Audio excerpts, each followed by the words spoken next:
Indian national moment. இது ஹிஸ்ட்ரியில் ரொம்ப ரொம்ப ஒரு முக்கியமான ஒரு பார்ட்டு. நம்மளுடைய சென்ட்ரல் கவர்மெண்ட்டுடைய காம்படிட்டிவ் எக்ஸாமினேஷனில் இந்த இந்தியன் நேஷனல் மூமெண்ட் தான் கிட்டத்தட்ட 60% ஆஃப் வெயிட்டேஜ் இருக்குது. நீங்கள் மாடர்ன் இந்தியாவில் இந்த இந்தியன் நேஷனல் மூமெண்ட்டுக்கு கொடுக்குற importance medieval India, ancient India விட அதிகமாக கொடுக்க வேண்டியது இருக்குது. ஓகேங்களா? அடுத்த முக்கியமான விஷயம், இந்த Indian national movement not only for NTPC, SSC, CGL, இது எல்லாத்துக்கும் மிகப்பெரிய அளவில் பயனுள்ளதாக இருக்கும். Welcome to Raju classes. This is Abdul Khader. So நம்ம பார்த்தீங்கன்னா இது வரைக்கும் இந்த நான் கோஆப்ரேஷன் மூமெண்ட்டை ரொம்ப கிளியர் கட்டாக பார்த்தோம். நான் கோஆப்ரேஷன் மூமெண்ட்டுடைய கண்டினியூட்டி தான் இந்த சுவராஜ் பார்ட்டின்னு சொல்லக்கூடிய 1923. இந்த சுவராஜ் பார்ட்டிக்கு பிறகு கண்டினியூஸாக இண்டிபெண்டன்ஸ் வரைக்கும் நம்ம இப்போ பார்க்க போகிறோம். வாங்க பார்க்கலாம். So Swaraj party 1923. இப்போ நான் கோஆப்ரேஷன் மூமெண்ட் 1922ல் முடிஞ்சிருச்சு. இது முடிஞ்ச பிறகு காங்கிரஸில் நிறைய குழப்பங்கள் வந்துடும். பிகாஸ் காந்திஜி என்ன பண்ணுவாருன்னா காங்கிரஸ் விட்டு கொஞ்சம் ஒதுங்கி இருக்கிற மாதிரி ஒதுங்கி இருப்பார். It gave importance to Harijan work, local ஒர்க்குக்கு. அந்த ஃபார் எக்ஸாம்பிள் டிப்ரெஸ் கிளாஸ் அவங்களுடைய முன்னேற்றத்துக்காக காந்தி உழைக்க ஆரம்பிச்சிடார் ஆஃப்டர் 1922ல். இப்போ இந்த காங்கிரஸுக்குள்ள 2 குரூப் கிரியேட் ஆகுங்க. ஐஎன்சிக்குள்ள 2 குரூப் கிரியேட் ஆகும். ஒரு குரூப் பேர் நோ சேஞ்சர், அப்படின்னா மாற்றங்களே வேணாங்க, அரைச்சமாவ அரிக்கலாம் அப்படின்னு சொல்லக்கூடிய ஒரு குரூப். இன்னொரு குரூப் என்ன, ப்ரோ சேஞ்சஸ், மாற்றங்கள் வேணுங்க, நம்ம நான் கோஆபரேஷன் மூவ்மெண்ட் ஒத்துழையாமை இயக்கத்தில் நம்ம என்ன பண்ணமோ அதையே திரும்பி பண்ண முடியாது, ஏன்னா அது முடிஞ்சு போச்சு. காந்தியும் கொஞ்சம் ஒதுங்கி இருக்காரு. இப்போ என்ன பண்ணுறதுன்னு தெரியல. எலெக்ஷன் வரப்போகுது 1923ல். எலெக்ஷனில் கலந்துக்கலாமா வேணாமா? ஸோ இந்த கொஸ்டினை எங்கே வரோன்னா, election Congress should be participate in election or not, இதுதான் கொஸ்டின். ஸோ இதனால காங்கிரஸ்க்குள்ள 2 ஒப்பீனியன் வரும். ஒரு ஒப்பீனியன் நம்ம கலந்துக்க கூடாது, அப்படியே இருந்துடலாம் அப்படின்னு சொல்லுவாங்க. இன்னொரு ஒப்பீனியன் கலந்துக்கலாம்னு சொல்லுவாங்க. இந்த கலந்துக்கலாம்னு சொன்னவங்க யாருன்னு பார்த்தீங்கன்னா, உங்களுக்கு புரியுற மாதிரி ஞாபகம் வச்சிங்கன்னா டிஎம்கே புரிஞ்சு. ஸோ டிஎம்கே பொலிட்டிக்கல் பார்ட்டி எலெக்ஷனில் நிற்கிறாங்க. இந்த 3 தலைவர் அவங்களுடைய பேர் மறக்காமல் இருக்கிறதுக்காக short word DMK. D for என்னன்னா Das, CR Das. Okay. M for Motilal Nehru, நம்ம ஜவஹர்லால் நேருடைய அப்பா. K for NC Kelkar, Kelkar இன்னொரு தலைவருங்க. இவங்க 3 பேரும் சேர்ந்து காங்கிரஸ்ல இருந்து வெளியே வந்து தே ஸ்டார்டட் செப்பரேட் பார்ட்டின்னு சுவராஜ் பார்ட்டி. ஸோ 1923ல் காங்கிரஸ்க்குள்ள எலெக்ஷனில் ஏற்பட்ட பிரிவினை ஒரு பெரிய கட்சியை உருவாக்கப்பட்டது. அந்த கட்சி பேர் தான் சுவராஜ் பார்ட்டி 1923. அப்போ இந்த நோ சேஞ்சஸ் யாருங்க? காங்கிரஸ் அப்படியே மாற வேணாம், எலெக்ஷன் கண்டுக்காம இருக்கலாம் அப்படின்னு சொன்னவங்க யாருன்னு பார்த்தீங்கன்னா, நம்மளுடைய ராஜாஜி, ராஜேந்திர பிரசாத், சர்தார் வல்லபாய் பட்டேல். இவங்கள மாதிரி தலைவர்கள் என்ன சொன்னாங்கன்னா, எலெக்ஷன் கண்டக்ட் பண்ண வேணாம், காந்தி சொன்னதே ஃபாலோ பண்ணிக்கலாம், அப்படியே இருக்கலாம் அப்படின்னு சொன்னாங்க. ஸோ இவங்க சொன்னது தான் கடைசியில் பெரிய சக்ஸஸ் ஆகுது. The start of the political party known as Swaraj party. இவங்க எலெக்ஷன் 1923ல் கலந்துக்கிறாங்க. They also won in 2 important assembly election. எதுலேயும் வின் பண்ணுறாங்க. அப்போ சுவராஜ் பார்ட்டி வெரி வெரி இம்பார்ட்டன்ட்ங்க. அதோட ஃபவுண்டர் ஃபேமஸான கொஸ்டின் யாருன்னா சிஆர் தாஸ். 3 பேரும் ஃபவுண்டர், பட் மெயின் ஃபவுண்டர் இவர் தான். சரி, இந்த சிஆர் தாஸுடைய டைட்டில் வரங்க அடிக்கடி கேள்வி. என்ன டைட்டில் அப்படின்னா தேஷ் பந்து. தேஷ் பந்துன்னு சொல்லக்கூடிய டைட்டில் உடையவர் யாருன்னா, அந்த தலைப்பு யாருன்னா சிஆர் தாஸ். ஃபார் எக்ஸாம்பிள் வேற இதில் டைட்டில் பற்றியே கொஞ்சம் பேசலாமா மைண்ட் மேப்லே? சிஆர் தாஸுடைய டைட்டில் என்ன, தேஷ் பந்து. தேஷ்னா நாடு, கண்ட்ரி, பந்துன்னா ஃப்ரெண்டு, தேசத்தின் தோழர் அப்படின்னு இவர் சொல்லலாம். நம்மளுடைய திலகர் இருக்கார் இல்லையா, இவருடைய டைட்டில் என்னன்னு பார்த்தீங்கன்னா லோக்மானியா, பெருந்தலைவர். நம்ம பெருந்தலைவர் காமராசர்னு சொல்றோம் இல்லையா, அதே மாதிரி இவருடைய டைட்டில் தான் லோக்மானியா. நம்மளுடைய காந்திஜியுடைய டைட்டில் மகாத்மா. இந்த டைட்டில் யாரு காந்திக்கு கொடுத்தாங்க? who gave the title of Mahatma to Gandhiji? யாருன்னு பார்த்தீங்கன்னா நம்மளுடைய சரோஜினி நாயுடு காந்திக்கு தான் மகாத்மான்னு சொல்லக்கூடிய டைட்டில் கொடுத்தாங்க. காந்திக்கு இன்னொரு டைட்டில் இருக்கு இல்லையா, த ஃபாதர் ஆஃப் நேஷன், தேசபிதா, தேச தந்தை, ஃபாதர் ஆஃப் நேஷன். இந்த டைட்டிலை யார் காந்திக்கு கொடுத்தாங்கன்னா நம்மளுடைய சுபாஷ் சந்திர போஸ். கிளியராங்க? இதெல்லாம் இம்பார்ட்டன்டான டைட்டில் சம்பந்தப்பட்ட கொஸ்டின்ஸ், கொஞ்சம் மனசுல ஏத்திங்க. ஸோ சிஆர் தாஸுக்கு தேஷ்பந்து, திலக்கு, லோக்மானியா, இதெல்லாம் நிறைய இருக்கு. இது இம்பார்ட்டன்ட் சொல்லியிருக்கேன். காந்திக்கு மகாத்மான் கொடுத்தது சரோஜினி நாயுடு. காந்திக்கு ஃபாதர் ஆஃப் நேஷன் சொன்னது சுபாஷ் சந்திர போஸ். செகண்ட் வேர்ல்டு வார் டைம்ல பெர்லின் ரேடியோவில் சொல்லுவார். அவர் அதை பற்றி பார்க்கலாம். பெர்லின் ரேடியோவில் ரொம்ப கிளியர் கட்டாக ஃபாதர் ஆஃப் நேஷன் அப்படின்னு சொல்லி பேசுவார். இப்போ இந்த ஸ்வராஜ் பார்ட்டி 1923 ஆரம்பிக்கிறாங்க, நல்ல சக்ஸஸ் ஆகுது. அன்பார்ச்சுனேட்லி என்ன பார்த்தீங்கன்னா இந்த 1925ல இந்த சிஆர் தாஸ் இறந்துருவார். இவர் இறந்த பிறகு இந்த ஸ்வராஜ் பார்ட்டி வீக் ஆகிடும். Again Swaraj party joint hand with Congress. காங்கிரஸுக்குள்ளே வந்து கலந்துக்கும். காங்கிரஸில் கொஞ்சம் பிரிவாங்க, இருந்தாலும் காங்கிரஸ்க்குள்ளே தான் இருப்பாங்க. அவர் இறந்த பிறகு திரும்பி மெயின் ஃபோல்டு காங்கிரஸில் வந்துடுவாங்க. இந்த சிஆர் தாஸுடைய அடுத்த எக்ஸ்பர்ட் என்னன்னா, he was a guru of political guru of சுபாஷ் சந்திர போஸ்.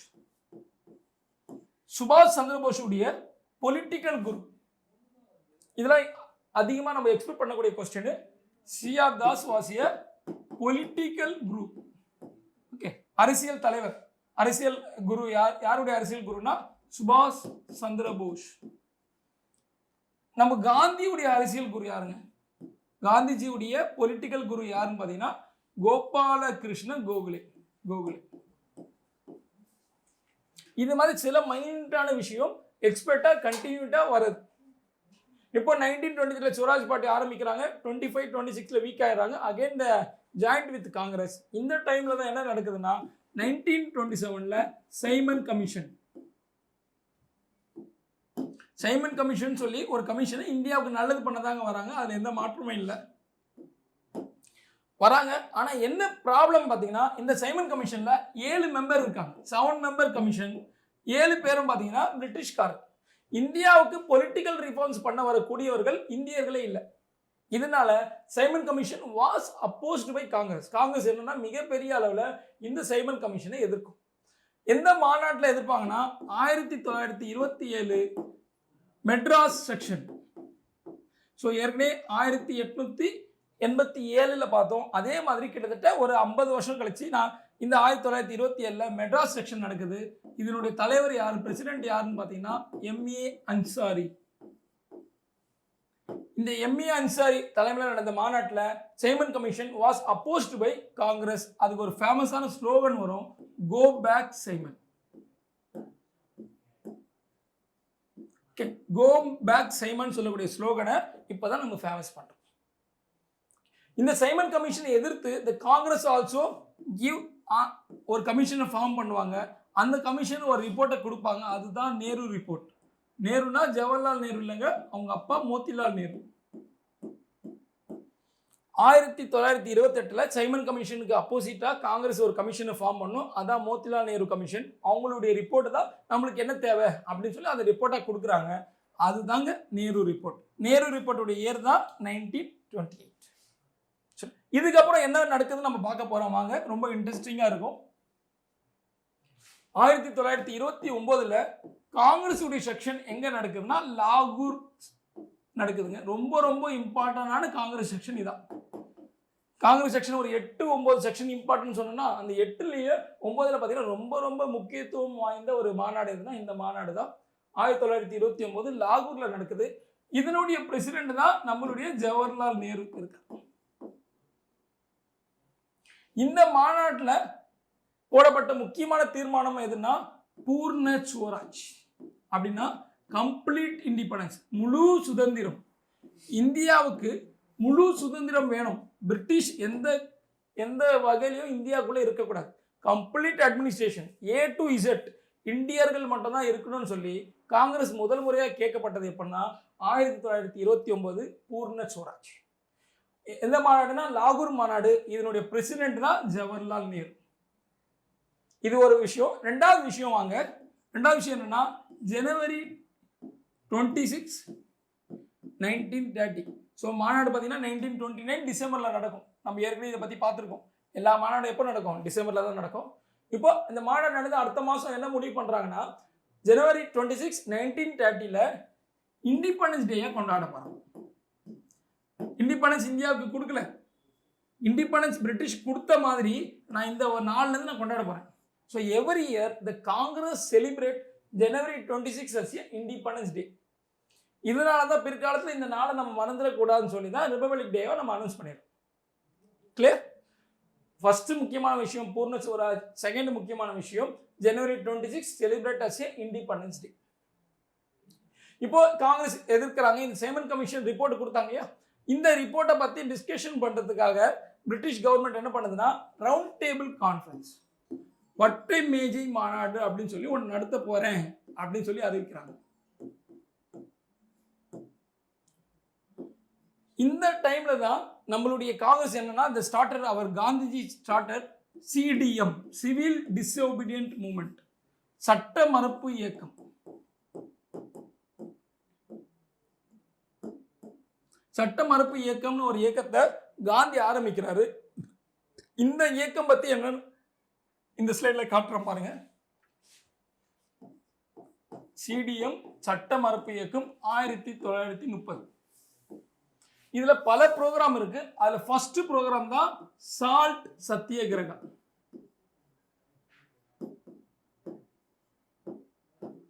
உப்பு சத்தியகிரகம். இந்த உப்பு சத்தியகிரகத்தை காந்தி எங்கிருந்து ஆரம்பிக்கிறார் அப்படின்னு பார்த்தீங்கன்னா ஸ்டார்டட் ஃப்ரம் சபர்மதி ஆசிரமம். காந்தியுடைய சபர்மதி ஆசிரமம் அகமதாபாத்தில் இருக்கும். இங்கேருந்து ஆரம்பிக்கிறாரு. எங்க போய் ஃபினிஷ் பண்றாரு பார்த்தீங்கன்னா தண்டின்னு சொல்லக்கூடிய ஒரு கிராமத்தில் இருக்கிற ஒரு வில்லேஜ். உங்களுக்கு மேப்புமே போடணும்னா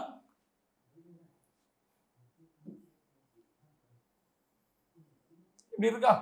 ஸோ இதுதான் அவர் ஆரம்பிச்ச இடம், அகமதாபாத் சபர்மதி ஆசிரமம். இங்கேருந்து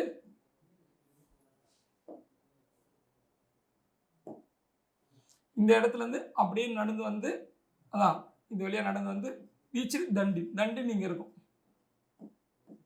இதுதாங்க இந்த சால்ட் சத்தியாகிரகா. கிளியரா? So Gandhiji started salt satyagraha from Sabarmati ஆசிரமம் எண்டர் இன் தண்டி. ஏன் இந்த சால்ட் சத்தியாகிரகா காந்தி பண்ணார் பார்த்தீங்கன்னா சால்ட்டுக்கு ஹெவி டேக்ஸ் இருக்குங்க. சால்ட் எல்லா மக்களும் எல்லா தரப்பு மக்களும் பயன்படுத்தக்கூடியது. இது பிரிட்டிஷ் கவர்மெண்ட் மிகப்பெரிய அளவில் டேக்ஸ் வச்சிருப்பான். அதை பிரேக் பண்ணார். சரியா? இது பெரிய அளவில் இந்த போராட்டம், இந்த ரவுண்ட் டேபிள் கான்ஃபரன்ஸ் அந்த ஒரு பக்கம் நடந்துன்னு இருக்கும், இன்னொரு பக்கம் காந்தி போராட்டம் பண்ணார். So first round table conference, முதலாம் வட்ட மேஜை மாநாடு 1930 நடக்குங்க. காங்கிரஸ் கலந்துக்காது, அதனால இது ஃபெயிலியர் ஆயிடும். செகண்ட் ரவுண்ட் டேபிள் கான்ஃபரன்ஸ் அடுத்த வருஷம் 1931 நடக்க போது. இதுக்கு காந்தியை வர வைக்கணும், காங்கிரஸை வர வைக்கணும்னு சொல்லி இந்த பிரிட்டிஷ் ரைட், இதனுடைய வெளிப்பாடு தான் இந்த காந்தி இருவின் பேக்ட். காந்திக்கும் வைஸ்ராயா இருந்த இருவினுக்கும் ஒரு ஒப்பந்தம் கையெழுத்தாகும். அந்த ஒப்பந்தம் தான் இந்த ஒப்பந்தம். இதன்படி காந்தி என்ன பண்ணுவார்னா பார்ட்டிசிபேட்டர் in second round table conference. இரண்டாவது வட்டமேஜை மாநாட்டில் காங்கிரஸ் உடைய சோல் ரிப்ரசன்டேட்டிவ், காங்கிரஸ் சார்பாக கலந்து கொண்ட ஒரே ஒரு தலைவர் தான். அவர் யாருன்னா நம்மளுடைய காந்திஜி. காங்கிரஸ் சார்பாக கலந்து கொண்ட ஒரே தலைவர் நம்மளுடைய காந்திஜி. அப்போ யாருமே காங்கிரஸ் சார்பாக போல. இது இரண்டாம் வட்டமேஜை மாநாடு 1931. மூன்றாம் வட்டமேஜை மாநாடு 1932, 1932. இந்த மாநாட்டில் என்ன ஆகணும், நிறைய பிரச்சனை ஆகிடும், மனஸ்தாபங்கள் ஆனால காந்திஜி ரிட்டர்ன். அப்புறம் காந்தியை பிடிச்சி என்ன பண்ணுவாங்கன்னா ஜெயிலுக்குள்ளே வச்சிருவாங்க. இந்த 3 வட்டமேஜை மாநாட்டில் கலந்துக்கிற தலைவர்கள் ஒரு 7-8 பேர் இருக்காங்க. அதில் நம்மளுடைய எக்ஸாம் பாயிண்ட் ஆஃப் வியூவில் யார் முக்கியம் பார்த்தீங்கன்னா doctor Ambedkar. So doctor Ambedkar is important person to participate in all 3 round table conference. 3 வட்டமேஜை மாநாட்டிலும் கலந்து கொண்ட தலைவர் யாருன்னா நம்மளுடைய அம்பேத்கர் தாங்க. ஸோ இப்போ காந்தியை பிடிச்சி ஜெயிலில் வச்சிருக்காங்க. காந்திக்கு அம்பேத்கர் சின்ன ஒரு மனஸ்தாபம் வரும். இந்த மனஸ்தாபத்தை சரி பண்ணுறதுக்காக தான் இவங்க 2 பேரும் சேர்ந்து பூனா பேக்ட், பூனா ஒப்பந்தம் சொல்லக்கூடிய ஒரு ஒப்பந்தத்தை ஜெயிலே போடுவாங்க. இதை பற்றி பெரிய அளவில் டீட்டெயில்ஸ் நம்ம கோர்ஸில் பேசலாம். இது பிறகு இந்த ஃபார் எக்ஸாம்பிள் சைமன் கமிஷன் போட்டாங்க, 3 ரவுண்ட் டேபிள் கான்ஃபரன்ஸ் போட்டாங்க. இது ரெண்டத்தையும் வச்சு என்ன பண்ணுவாங்கன்னா 1935 British Government of India Act, இந்திய சட்டம் 1935 வெளியிடுவாங்க. இந்த சட்டம் தான் ரொம்ப ரொம்ப இம்பார்ட்டன்ட். நம்ம என்ன கேட்குறோம், காங்கிரஸ் என்ன கேட்குதுன்னா இண்டிபெண்டன்ஸ் கேட்குது. ஆனால் இவங்க இண்டிபெண்டன்ஸ் தராத மற்ற சில விஷயங்களை கொடுப்பாங்க. Congress didn't accept it. இப்படியும் கொஞ்ச நாள் போவாங்க. 1939 பார்த்தீங்கன்னா the second world war was started. So second world war start ஆகுது. செகண்ட் வேர்ல்டு வாரில் பார்த்தீங்கன்னா 2 குரூப் இருப்பாங்க, group A, group B. Group ஏல யாருக்கானா பிரிட்டிஷு, ஃப்ரான்ஸு, யூஎஸ்ஏ, ரஷ்யா, இவங்களாம் குரூப் ஏல இருப்பாங்க. குரூப் பியில் ஜெர்மனி, இத்தாலி, ஜப்பான். ஸோ இவங்களுக்கு தான் சண்டை. இப்போ பிரிட்டிஷ் அதில் இருக்காங்கன்னா இந்தியாவும் இருக்குன்னு அர்த்தம். ஏன்னா India also part of British, right? இப்போ இந்த செகண்ட் வேர்ல்டு வார் 1939 ஆரம்பித்து 1945 வரைக்கும் நடக்கும். இது இந்தியாவில் மிகப்பெரிய அளவில் குழப்பத்தை ஏற்படுத்தும். பிகாஸ் ஆஃப் ஒரு இன்ட்ரீம் கவர்மெண்ட் இருக்கும், காங்கிரஸ் தான் கவர்மெண்ட் ரன் பண்ணும். இந்த 1935 கவர்மெண்ட் ஆஃப் இந்தியா ஆக்ட் வந்துருச்சு. இதை பேஸ் பண்ணி 1937 எலெக்ஷன் நடத்தும், ஆல் இந்தியா எலெக்ஷன். இந்த எலெக்ஷனில் இந்த Congress won the election. Jawaharlal Nehru என்ன பண்ணுவாங்கன்னா வைஸ் பிரசிடென்ட்டாக அப்பாயின்ட் பண்ணிடுவாங்க. So won the election. அவர் தான் த்ரூ அவுட் இந்தியாவுக்கு இப்போ இருக்க பிரைம் மினிஸ்டர்னே வச்சிங்களேன், அந்த அளவுக்கு ஒரு ஃபவரான பொசிஷனில் ரூல் பண்ணுவாங்க. லோக்கல் இந்தியாவில் ரூல் பண்ணலாம், டிஃபென்ஸு மற்ற ஃபாரின் அஃபேர்ஸ்லாம் பார்க்க முடியாது. So for example health, education, இந்த மாதிரி விஷயங்களை ரூல் பண்ணலாம் அப்படின்னு சொல்லி அனௌன்ஸ் பண்ணிடுவாங்க. இப்போ இந்த 1939 வாரில் பார்த்தீங்கன்னா காங்கிரஸ் கேட்காம, இந்தியா மக்களை, இந்தியா பார்லிமெண்ட் கேட்காம பிரிட்டிஷ் இந்தியாவை கொண்டு வந்துடும். இதனால இவங்க ரிசைன் பண்ணிடுவோம். ஸோ 1939 45 வரைக்கும் என்ன பார்த்தீங்கன்னா emergency situation. Because of second world war emergency இருக்கும். இங்கே நிறைய குழப்பங்களும் இருக்கும். ஜப்பான் பார்த்தீங்கன்னா ஏஷியாவில் இருக்கா. Japan try to capture India. மொத்தம் ஏஷியாவும் பிடிக்கிற மாதிரி ஜப்பான் கிட்ட வந்துனே இருப்பான் இந்தியா கிட்ட. ஏன்னா பிரிட்டிஷ் இந்தியாவில் இருக்கனால ஜப்பான் வரான். இப்போ இந்த செகண்ட் வேர்ல்டு வாருக்கு காங்கிரஸ் சப்போர்ட் பண்ணாது. யாருக்கு? பிரிட்டிஷுக்கு சப்போர்ட் பண்ணாமல் ஒதுங்கி இருக்கும் ஆரம்பத்தில். இதனால பிரிட்டிஷ் என்ன பண்ணுவான்னா 1940 ஒரு சிஸ்டம் கொடுப்பான். அது பேர் தான் ஆகஸ்ட் ஆஃபர். அதாவது இந்த வார் முடிட்டோம், இந்த வார் முடிஞ்ச பிறகு உங்களுக்கு சட்டம் ஏற்றதை பற்றி நாங்கள் சொல்லிக் கொடுக்குறோம், நாங்கள் அதுக்கு ரெடி பண்ணுறோம் அப்படின்னு சொல்லி 1940 பிரிட்டிஷ் ஆகஸ்ட் ஆஃபர் கொடுப்பாங்க. காங்கிரஸ் அது கேட்கவே இல்லை. Congress asking for independence. So Congress என்ன சொல்லணும்னா அதுக்கும் சம்மந்தம் இல்லை, நீங்கள் எனக்கு இண்டிபெண்டன்ஸ் கொடுங்கன்னு கேட்கும். பிரிட்டிஷ் ஒத்துக்காது. அதனால காங்கிரஸ் காந்திஜி ஸ்டார்டட் இண்டிவிஜுவல் சத்தியகிரகம், தனிநபர் சத்தியகிரகம் அப்படின்னு சொல்லக்கூடியது காந்திஜி 1940 ஆரம்பிப்பார். அவர் சில பேரை செலக்ட் பண்ணி அதை ஆரம்பிப்பார். ஃபர்ஸ்ட் இண்டிவிஜுவல் சத்தியகிரகம் யார் அப்பாயிண்ட் பண்ணுவார்னா, ஃபர்ஸ்ட் தனிநபர் சத்தியகிரகி யாருன்னா வினோபாவே. இதுதான் கேள்வி வரும், நல்லா பாருங்க. Vinoba Bhave appointed as first individual satyagraha. Second one யாருன்னு பார்த்தீங்கன்னா நம்மளுடைய ஜவஹர்லால் நேரு. காந்தி தான் அப்பாயிண்ட் பண்ணுவார். இப்படி கொஞ்ச நாள் அப்படியே ஒரு 2 வருஷம் ஓடும். 2 வருஷம் கழிச்சு திரும்பி பிரிட்டிஷ் என்ன பண்ணா, கொஞ்சம் நல்லது பண்றேன் அப்படின்னு சொல்லி இன்னொருத்தரை அனுப்புவோம். அவர் பேர் தான் கிரிப்ஸ் மிஷன்.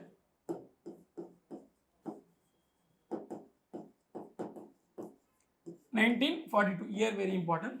இந்த 1942 கிரிப்ஸ் மிஷன்ல ஏன் இந்த 1942 கிரிப்ஸ் மிஷன் அனுப்புறான்னா, Japan close to India. Japan பார்த்தீங்கன்னா மியான்மரை பிடிச்சிரும், பர்மாவை பிடிச்சிரும், அடுத்த இந்தியா தான் டார்கெட். ஸோ இந்த டைமில் தான் கிரிப்ஸ் மிஷன் அமைச்சு இந்தியர்களுடைய சப்போர்ட் வேணும்னு சொல்லி பிரிட்டிஷ் விரும்புவாங்க. இப்போவும் இண்டிபெண்டன்ஸ் தரேன், வார் முடிஞ்சவொடனே இண்டிபெண்டன்ஸ் தரேன்னு சொல்லி இந்த வின்சென்ட் சர்ச்சில்னு சொல்லக்கூடியவர் தான் அப்போ பிரைம் மினிஸ்டர் இருக்கார். இவர் ரொம்ப அடமெண்ட்டுங்க. காந்திக்கு இவருக்கும் ஆகாது. Was highly adamant. இவர் இந்தியாவுக்கு இண்டிபெண்டன்ஸே தரமாட்டேன்னு நிற்பார். தென் ஒன்லி இந்த Congress started Quit India Movement. So வெள்ளையனே வெளியேறு இயக்கத்தை காங்கிரஸ் எப்போ ஆரம்பிச்சிச்சுன்னா August 8, date very important, August 8, 1942 ஆரம்பிக்கும். இந்த குவிட் இந்தியா மூமெண்ட்டுக்கு பல பேர் இருக்கு. இம்பார்ட்டன்ட் என்னன்னா லீடர்லெஸ் மூமெண்ட். ஏன்னா சொன்ன அன்னைக்கு எல்லாரையும் பிடிச்சி என்ன பண்ணுவான், ஜெயிலுக்குள்ள வச்சிரும். வர்தா ப்ரொபோசல். இந்த குவிட் இந்தியா மூமெண்ட் பண்ண போறேன்னு சொல்லி காந்தி எங்க அறிவிப்பார்னா வர்தால அறிவிப்பார். அதனால இதை வர்தா ப்ரொபோசல் சொல்லுவோம். So 1942 August 8 Gandhiji announce quit India moment. இதனுடைய ஸ்லோகன் தான் காந்தி சொன்னது, டூ ஆர் டை. இப்போ சண்டை போடுதுன்னு சொல்ல மாட்டேன் காந்தி, அடி வாங்க, ஒன்று அடி வாங்கி செத்துடலாம், இல்லைன்னா சுதந்திரம் வேணும். So do or die slogan during the time of quit India movement. இதுக்கும் பிரிட்டிஷ் என்ன பண்ணுவான், ஒத்துக்க மாட்டோம். இந்த ஜப்பானுடைய இம்பார்ட்டன்ஸ் குறைஞ்ச பிறகு தான் நம்மளும் கொஞ்சம் அமைதியாயிடும். இந்த நேரத்துல தான் இந்த மத கலவரங்கள், இந்த communism indirectly supported by the British 2 குரூப்லயும் இண்டூஸ் குரூப்ல இருந்த right wing groups RSS, Hindu Mahajana சபாஸ் இவங்கள வச்சு they started communal project. Muslim லீக்குள்ள இருந்த முகமது சாஃபி குரூப் இவங்கள வச்சு இந்த கம்யூனல் ரேட்லாம் நிறைய நடக்கும். இந்த 2 குரூப்னால எஸ்பெஷலி 2 ரீஜன்ல பெங்கால், இந்த பிரசன்ட் டே பெங்கால், அதாவது வெஸ்ட் பெங்கால் பங்களாதேஷ் அந்த இடத்துலையும், பிரசன்ட் டே பஞ்சாப் இந்தியாவில் இருக்க பஞ்சாப், பாகிஸ்தானில் இருக்க பஞ்சாப், இந்த 2 மாநிலத்தில் தான் பெரிய அளவில் மத ரீதியான கலவரங்கள் அதிகமாகும்.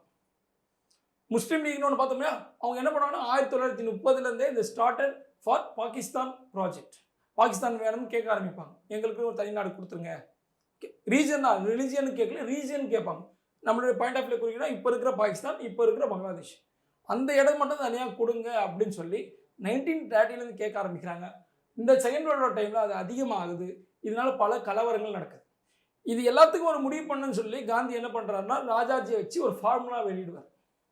அந்த ஃபார்முலா தான் 1944 ராஜாஜி ஃபார்முலா, ராஜகோபாலாச்சாரியா ஃபார்முலா இல்லை ராஜாஜி ஃபார்முலா. இந்த ஃபார்முலா படி என்ன சொல்லுவாங்கன்னா இந்த 2 ஸ்டேட்ல பெங்கால் பஞ்சாப் இந்த 2 ஸ்டேட்ல என்ன பண்ணலாம்னா எலெக்ஷன் வைக்கலாம், மக்கள்கிட்ட கேட்கலாம், இந்தியா ஒரே நாடா இருக்கணுமா 2 நாடா இருக்கணுமா, மக்கள் 2 நாடா இருக்கணும்னா 2 நாடா பிரிஞ்சிடலாம், ஒரே நாடா இருக்கணும்னா ஒரு நாடா இருக்கலாம் அப்படின்னு சொல்லி காங்கிரஸ் சொல்லும். முகமது அலி ஜின்னா என்ன சொல்லுவார்னா இல்ல கேட்கலாம், ஆனா முஸ்லீம் கிட்ட மட்டும் தான் கேட்கணும்னு சொல்லுவார். அது காங்கிரஸ் ஒத்துக்காது. சப்போஸ் காங்கிரஸ் ஒத்துருந்துச்சுன்னா கண்டிப்பா இந்தியா ஒரு நாடா தான் இருந்திருக்கும். இல்லை பயம் ஒருவேளை 2ஆ பிரிஞ்சிருமோ. காங்கிரஸ் எதுக்கு, காந்தி எதுக்கு ட்ரை பண்ணோம், எந்த காலகட்டத்திலும் இந்தியா பிரிக்க கூடாதுன்னு நின்றவர் தான் காந்தி. அதனால தான் அவர் உயிரை விட்டார்.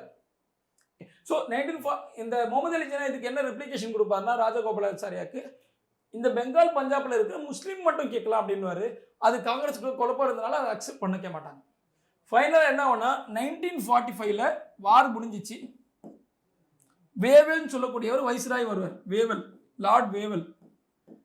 இவர் ஒரு பிளான் கொடுப்பாருங்க, முஸ்லீம்களுக்கும் இந்துக்கும் 2 பேரும் நாங்கள் கவர்மெண்ட் நாங்கள் இன் கோர்ஸ் ஆஃப் டைமில் கொடுத்துருவோம். எப்படி கொடுக்க போகிறோன்னா பாதி இவங்களுக்கு பாதி அவங்களுக்கு, ஒரே கண்ட்ரியை தான் மெம்பர் அப்படி பிரித்து கொடுக்கலான்னு சொல்லி இந்த வேவல் பிளான் ஒன்று போடுவார்.